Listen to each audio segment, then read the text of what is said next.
মা হিসেবে আমার নিজের জবানিতে লেখা এই কাহিনীটি একটি গভীর মানসিক দ্বন্দ্ব। জানলার সামনে দাঁড়িয়ে আমি আজ নিজেকে নতুন করে ভাবছিলাম। বন্ধুরা, আমার নাম চৈতালি। বয়স ৪৫-এর কোঠায় পৌঁছালেও পরম যত্নে আগলে রাখা এই শরীরে বার্ধক্য যেন এখনও থাবা বসাতে পারেনি। ৫ ফুট ৪ ইঞ্চির এই দীর্ঘদেহী অবয়বে এখনও এক ধরনের আভিজাত্য মিশে আছে। গায়ের রংটা দুধে আলতায় মাখা, যা সময়ের সাথে সাথে আরও যেন উজ্জ্বল হয়েছে। সুঠাম শারীরিক গঠন আর ঘন কালো চুলের রাশি সব মিলিয়ে আমি জানি আমি এখনও সুন্দরী। কিন্তু এই সৌন্দর্যের পেছনে লুকিয়ে আছে এক দীর্ঘ নিঃসঙ্গতা। চৈতন্যর বাবা চলে যাওয়ার পর দীর্ঘ ১০টি বছর আমি একা। এই নিঃসঙ্গতা শুধু মানসিক নয়, এক ধরনের অবদমিত শারীরিক আকাঙ্ক্ষাও বটে। শরীরের প্রতিটি ভাঁজে যেন এক তৃষ্ণার্ত হাহাকার জমে আছে, যা আমি কারো কাছে প্রকাশ করতে পারি না। এই নিঃসঙ্গতা আমাকে ধীরে ধীরে অনেকটা খিটখিটে আর অতি সংবেদনশীল করে তুলেছে। নিজের অজান্তেই আমি চারপাশের প্রতিটি আচরণকে এক ধরনের সন্দেহের চোখে দেখতে শুরু করেছি। বিশেষ করে যখন আমার তরুণ ছেলে চৈতন্য আমার সামনে আসে, আমি এক অদ্ভুত অস্বস্তিতে ভুগি। আমার একমাত্র ছেলে চৈতন্য, বয়স ২৪, সদ্য পড়াশোনা শেষ করে চাকরিতে ঢুকেছে। লম্বায়ও আমার চেয়েও অনেক বেশি, চওড়া কাঁধ আর তীক্ষ্ণ দৃষ্টির এক সুপুরুষ যুবক। ইদানিং আমি লক্ষ্য করছি চৈতন্য আমার দিকে কেমন জানি একদৃষ্টে তাকিয়ে থাকে। আমি যখন রান্নাঘরে কাজ করি বা ড্রয়িং রুমে বসে বই পড়ি, আড়াল থেকে ওর চোখের মণি দুটোকে আমার শরীরের উপর বিচরণ করতে দেখি। আমার কেন জানি মনে হয় ও আমার মা হওয়ার গণ্ডি পেরিয়ে আমার নারী সত্তাকে আবিষ্কার করার চেষ্টা করছে। একদিন বিকেলে আমি বারান্দায় চুল শুকাচ্ছিলাম, আচমকা ফিরে দেখি ও দরজার কোণে দাঁড়িয়ে আমাকে দেখছে। আমি শাড়িটা একটু টেনে নিতেই ও দ্রুত সেখান থেকে সরে গেল। আমার মনে একটা বিষাক্ত সন্দেহের বীজ বপন হলো। আমি ভাবতে শুরু করলাম, দীর্ঘদিনের পুরুষহীন এই সংসারে আমার নিজের ছেলেই কি তবে আমার প্রতি অন্যরকম কোনো টান অনুভব করছে? এই চিন্তাটা আমাকে কুড়ে কুড়ে খেতে লাগল। কয়েকদিন ধরে আমাদের মধ্যে কথা বলা প্রায় বন্ধ। আমি ওর থেকে দূরে থাকার চেষ্টা করি। ও খাবার টেবিলে বসলে আমি নিজের ঘরে চলে যাই। ও যখন আমার ঘরে আসে কোনো প্রয়োজনে, আমি ওর চোখের দিকে তাকাতে পারি না। আমার মনে হয় ওর প্রতিটি শব্দে, প্রতিটি চাহনিতে এক গোপন ইঙ্গিত লুকিয়ে আছে। একদিন ও বলল, মা, এই নীল শাড়িটা তোমাকে খুব মানায়, আজ এটাই পরো না।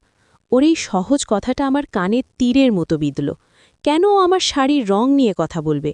কেন ওর নজর আমার সাজগোজের ওপর? আমার অবদমিত কামনা আর একাকিত্ব আমাকে এতটাই গ্রাস করেছিল যে আমি ওর স্বাভাবিক ভালোবাসাকে কামনার রঙে রাঙাতে শুরু করলাম। আমি নিজের মনেই এক কাল্পনিক যুদ্ধের সম্মুখীন হলাম।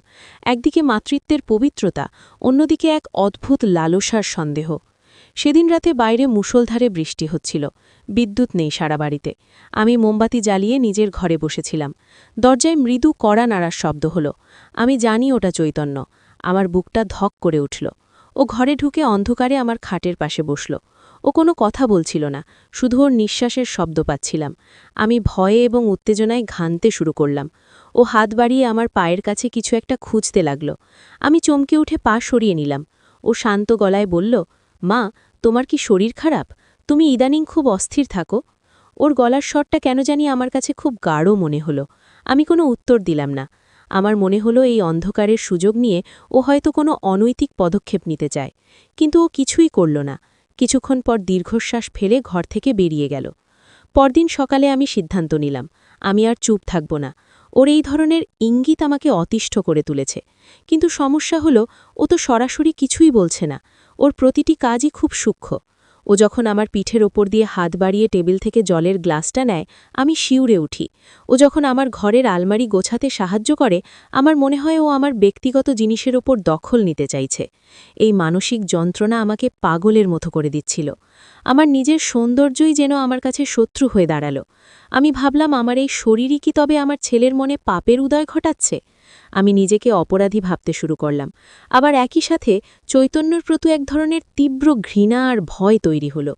দুপুরের খাবার সময় চৈতন্য বলল, মা, আমি ভাবছি তোমাকে কয়েকদিনের জন্য বাইরে থেকে ঘুরিয়ে আনব।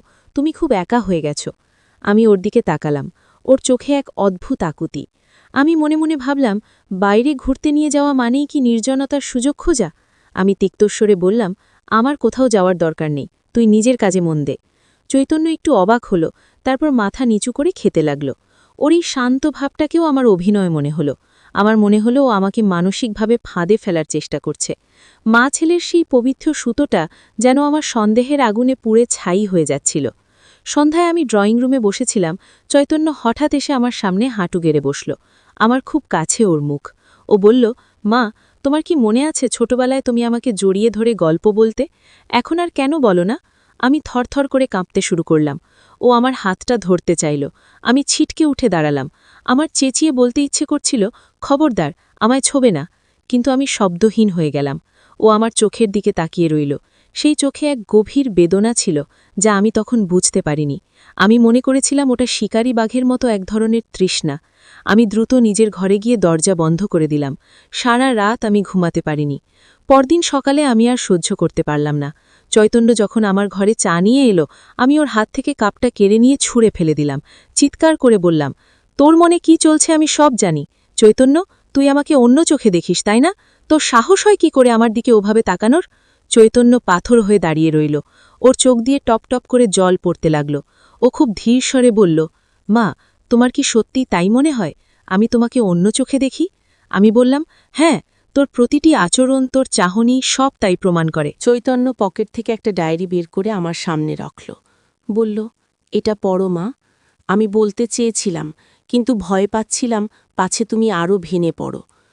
আমি কাঁপতে কাঁপতে ডায়েরিটা খুললাম। সেটা ছিল চৈতন্যের ব্যক্তিগত ডায়েরি। সেখানে প্রতিটি পাতায় লেখা ছিল আমার কথা, কিন্তু কোনো লালসা নয়। সেখানে ছিল উদ্বেগের কথা। ও লিখেছে, মা ইদানিং খুব একা হয়ে গেছে। বাবার ছবিটার দিকে তাকিয়ে মা ঘণ্টার পর ঘণ্টা কাটিয়ে দেয়। আমি লক্ষ্য করেছি মা আয়নার সামনে দাঁড়িয়ে নিজের বার্ধক্যকে ভয় পায়। আমি মার চোখে সেই হারানো জেল্লা ফিরিয়ে আনতে চাই। আমি চাই মা আবার হাসুক, কিন্তু আমি যখনই মার কাছে যাই মা ভয় পায়। হয়তো আমি বাবার মতো দেখতে হয়ে উঠছি বলেই মা আমাকে সহ্য করতে পারছে না।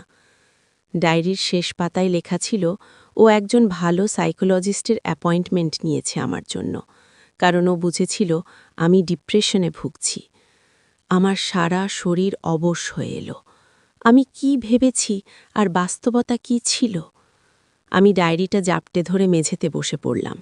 আমার দীর্ঘদিনের অবদমিত আকাঙ্ক্ষা আর নিঃসঙ্গতা আমার মস্তিষ্ককে কতটা বিকৃত করে দিয়েছিল যে আমি নিজের ছেলের পবিত্র ভালোবাসাকেও কলুষিত ভেবেছি। চৈতন্য আমার পাশে এসে বসল। এবারও আমাকে স্পর্শ করল না, শুধু আমার মাথার কাছে হাতটা রাখল।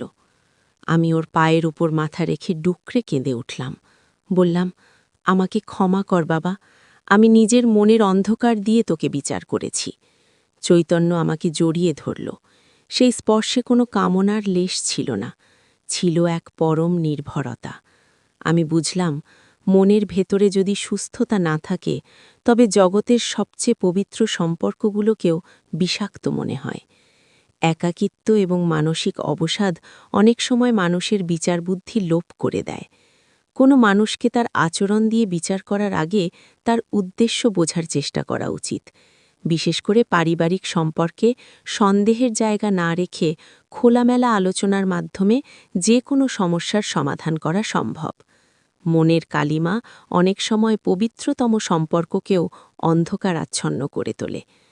বন্ধুরা, গল্পটি কেমন লেগেছে তা অবশ্যই আমাদের কমেন্ট করে জানাতে ভুলবেন না। গল্পটি ভালো লাগলে ভিডিওটিতে একটা লাইক আর চ্যানেলটি সাবস্ক্রাইব করে আমাদের সাথে থাকার অনুরোধ রইল। দেখা হবে পরবর্তী ভিডিওতে।